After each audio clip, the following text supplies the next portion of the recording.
이런 거는 사실 원래 일반 사람들하고는 상관이 없어야 되거든요. 근데 왜 이게 상관이 있어지는 일이 됐는지, 만약에 서초경찰서를 다시 갈 날이 있으면 정말 혀 깨물고 죽고 싶다는 생각을 하거든요. 다시는 경찰을 안 만나고 싶고 여기서 꼭 끝을 내고 싶은데 그걸 꼭 굳이 그렇게까지 해야 되는지 이해할 수가 없습니다. 일반적인 사람들은 검사님을 만날 일이 없잖아요. 저도 이번에 겨우 2번을 만났지만 검찰 권한을 늘리든 줄이든 원래 우리는 상관이 없어야 합니다. 죄를 짓지 않으면 경찰서 갈 일도 없어야 되고요. 무슨 일이 생기면 경찰서를 갔는데 경찰이 웬만큼 우리 일을 해결하면 검찰과 우리는 상관이 없어야 되죠. 근데 1년 동안 겪어보니까 이건 진짜 아니구나 라고 생각이 들었고, 그거를 견제하고 조정할 능력이 분명히 있어야 되는데 그걸 뺏어버리면 안 되죠. 그게 제일 답답합니다. 이렇게까지밖에 할 수 없는 현실이 슬프고, 죄를 지은 사람 중에 자백하는 사람은 별로 없잖아요. 어쨌든 잡아떼겠죠. 그걸 밝혀야 되는 첫 번째 역할은 경찰인데 그 사람들이 그 일을 안 하려고 하면 도대체 피해자는 어디 가서 기댈 건지. 제가 초기에 힘들었던 게 피해자는 변호인을 부르면 되는데 피해자를 대변해주는 사람은 왜 없지? 순진한 저는 피해자를 대변해주는 게 경찰일 줄 알았거든요. 근데 피해자는 변호인이는데 피해자를 대변하는 사람은 없더라고요. 경찰은 중간자적인 입장도 아니고 그냥 직장인이구나. 그런 게 슬펐는데 그런 걸 제가 미리 알 수는 없었고, 그 뒤에 수많은 것들이 계속 너무 놀라웠지만, 엊그제 행정소송 얘기 하나만 말씀을 드리면, 정말 삭제할 줄은 몰랐어요. 삭제되었다고 할 줄은 몰랐는데 삭제된 시점이 언젠간 밝혀진다면, 제가 정보공개 청구하고 행정소송한 건 작년 9월, 11월 이쯤 될 거예요. 근데 지금까지 행주선 끌어오면서 경찰은 단 한 번도 반포대교 남단의 CCTV가 삭제되었다는 반론을 한 적이 없습니다. 근데 이번에 판사님께서 보자고 했더니 삭제되었다고 했죠. 그럼 그 삭제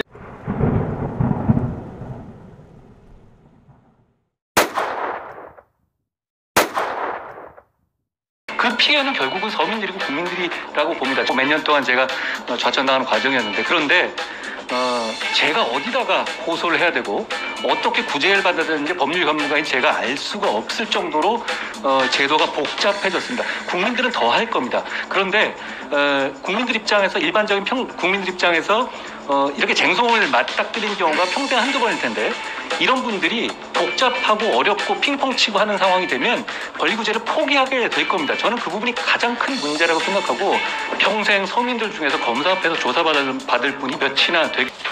그래서 저희도 궁금해서 나중에 낚시꾼을 수문해서 만났거든요. 만났는데 자기들이 본 거는 중년 남성이었다고 하니까 제가 이제 거기서 너무 황당했던 거고, 그래서 그 7명 중에도 이 현장이, 예를 들어서 이분이 본 거는 여기 사건 장소에 있으면 이렇게 1번부터 7번까지 서 있었고 앉아 있었거든요.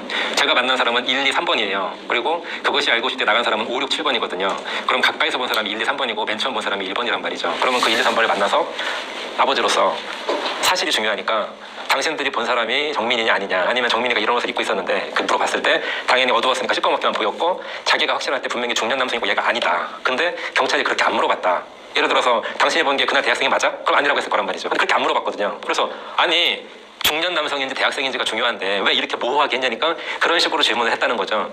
내가 만약에 진짜 이 진실을 밝히고 싶은 경찰이면 당신이 본 게 대학생이야, 성인이야, 늙은 사람이야, 노숙자야 이렇게 해서 구별을 해야 되는데, 그렇게 해서 대학생이 아니라고 하는 순간 이 진술자들은 다 필요가 없어지잖아요. 그러니까 모호하게 성인 남성을 봤다. 성인 남성을 본 건 맞아요. 근데 대학생이냐 중년 남성이냐는 완전히 다른 얘기잖아요.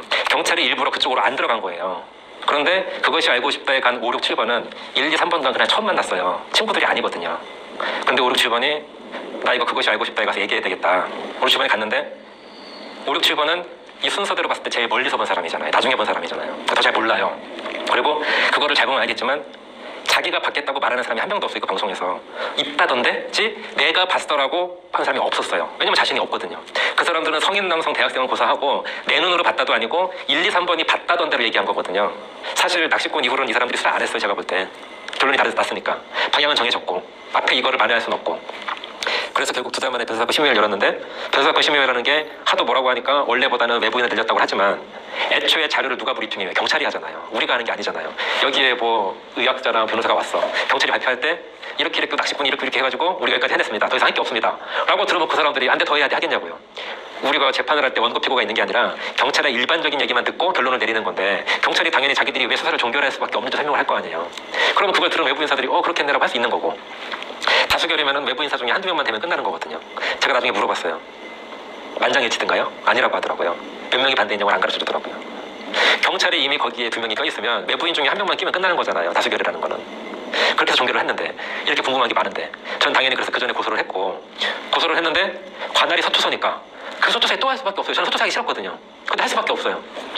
그랬더니 이번에 형사기가 관할이 되는 거예요. 관할이 틀리니까 잘할 줄 믿어야 되나? 형사계 사람들은 내용도 하나도 모르죠. 소문만 들었을 뿐이지 이 사건에 자기가 담당은 아니었잖아요. 그럼 또 공부를 해야 될 거 아니에요? 그리고 이제 저희가 뭐 수사 요청서를 애초에 강력계가 할 때는 탈원성과 형태로 4번인가 냈었고 고소 이후에는 수사 요청서를 변호사를 통해서 4번 또 냈어요. 뭐 이런 거 해주세요 저런 거 해주세요 했는데 경찰에 답이 없죠. 그때 4개월이 흘렀어요. 종결한다고 해서 아니 그래도 고소를 했는데 피의자 한 번 소환을 안 하냐, 어떻게 현장 검증을 한 번도 안 하냐, 말을 안 하더라고요. 이 사람들은 4개월 동안 진짜 한 게 없고 뭐 했냐고 그러니까 강력계가 수사한 게 제대로 됐나 그걸 검토를 했다고 하는 거예요.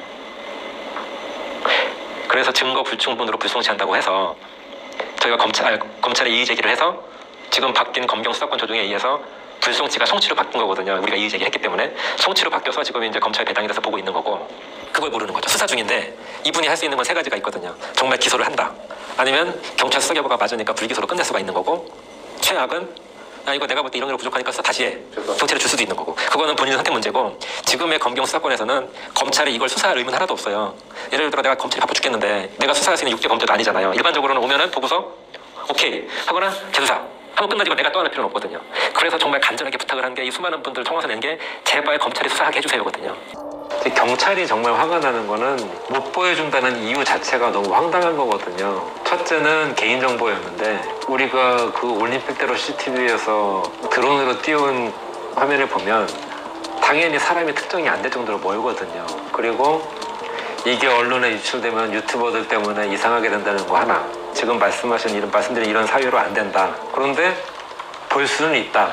제가 요청을 하면 파일은 못 주지만 그래서 막상 요청을 하면 오늘은 행사가 있습니다. 뭐 내일은 뭐 합니다.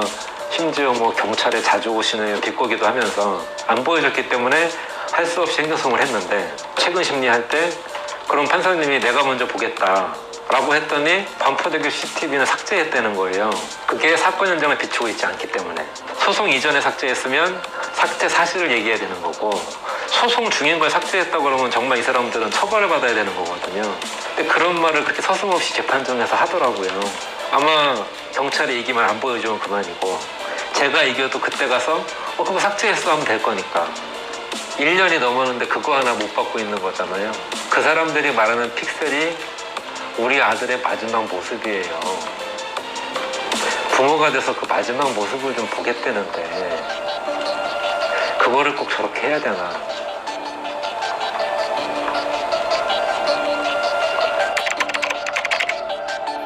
내사 종결은 첫째로 말이 안 되는 게 그러니까 경찰의 공식적인 발표는 중간 보고가 다란 말이죠. 중간 보고 보면 군데군데 뭐 증인의 말과 이런 게 맞지 않아서 더 확인 중 이런 것들이 몇 군데 있어요. 그러면 최소한 종결할 때는 그 확인 중인 게 어떻게 됐다는 말은 해야 되잖아요. 그리고 자기들이 떳떳하면은 왜 종결하는지 얘기를 해야 되는데 왜 안 했냐는 거죠. 지금 수사 종결권이라는 게 결국은 이런 폐해로 돌아온다는 게 본인들이 어떻게든 빠져나갈 구멍들을 다 만들 수가 있는 거거든요. 이번에 이제 이 사건을 당하면서 경찰을 만나보니까 생각보다 전문성이 떨어지고 무능하고 본인의 조직만 보호하려고 한다 이런 생각을 해서 이 검수완박은 고소하고 이미 더 그전에 검경수사권 조정을 하려면 어쨌든 그게 경찰의 권한이 많아지는 거잖아요. 그러면 당연히 경찰을 보강을 해야 될 거 아닙니까? 늘어나는 일에 대해서. 제가 이 사건을 담당하는 사람들을 쭉 만나보면서 내린 결론은 전혀 보강이 안 됐다는 거죠. 그러고 나서 검수완박이 되면서 검찰은 더 줄이고 경찰은 더 늘렸잖아요. 도대체 그 이전에 비해서 경찰이 뭐가 늘어나냐는 거죠. 만약에 그 사람들이 숫자를 늘렸다고 보고할 수 있을지 몰라도 우리가 얘기하는 숫자는 수사 전문 인력이잖아요. 그런 거를 먼저 만들어 놓고 해야 되는데 다른 목적으로 그렇게 하다 보니까 그 피해를 우리 일반 사람들이 보는 거죠. 법원이 지난해 4월 서울 한강공원에서 실종됐다가 순진차 발견된 고 선정민 군의 유족에게 경찰이 사고 현장 인근 폐쇄로 CCTV 영상을 공개하라고 판결했습니다. 2022년 8월 11일 선정민 군의 아버지 손현 씨가 서울 서초경찰서장을 상대로 낸 정보공개 거부 처분 취소 소송을 원고 일부 승소로 판결한 것입니다.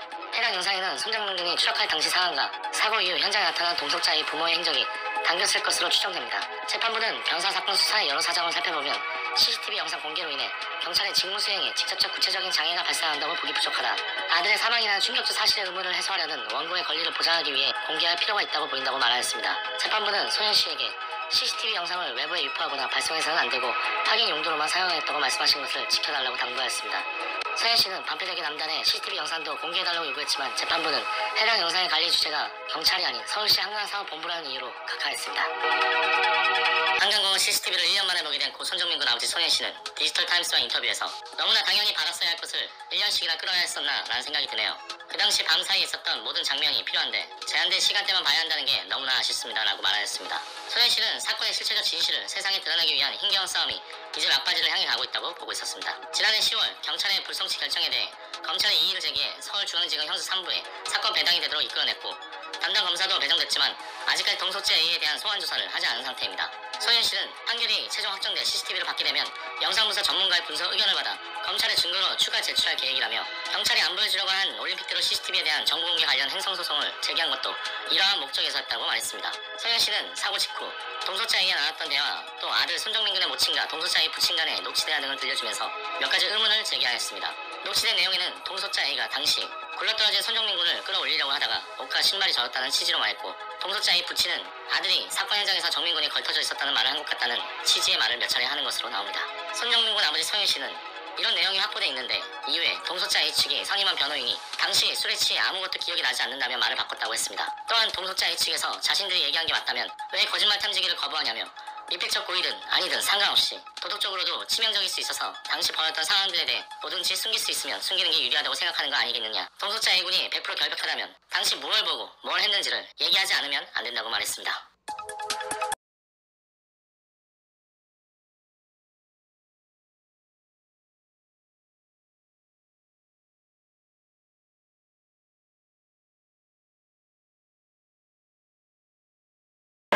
저 정민이 잃어버리고 무슨 살 이유가 있고 무슨 희망이 있겠어요. 아무 그런 게 없기 때문에 두려운 것도 하나도 없고 뭐든지 다 할 수 있거든요. 그거 이해해 주시고 조금 더 공감해 주시면 좋겠고요. 정민이 핸드폰은 제가 뒤져보진 않았으니까 몰랐던 건데 제 머릿속에 있는 정민이는 결혼 사진에 있는 저런 정민이었는데 정말 많이 커서 많은 일들을 하고 다녔구나. 정민이 핸드폰을 사진을 보면서도 몰랐던 걸 많이 알게 되죠. 정말 즐겁게 살고 있었구나 하는 걸 느꼈는데 그게 또 잘려버린 게 제일 아쉽고요. 낮에도 손정민 보고 불러보고 정민이가 저한테 이렇게 하는 말이 아빠 하루에도 수백 번 되뇌입니다. 보고 싶고 그립고 한순간 있으면 지금이라도 한순간 있으면 좋은데 확신이 없어서 할 거다 하려고 그러거든요. 꼭 좀 도와주세요. Alright, alright, alright. Okay, okay.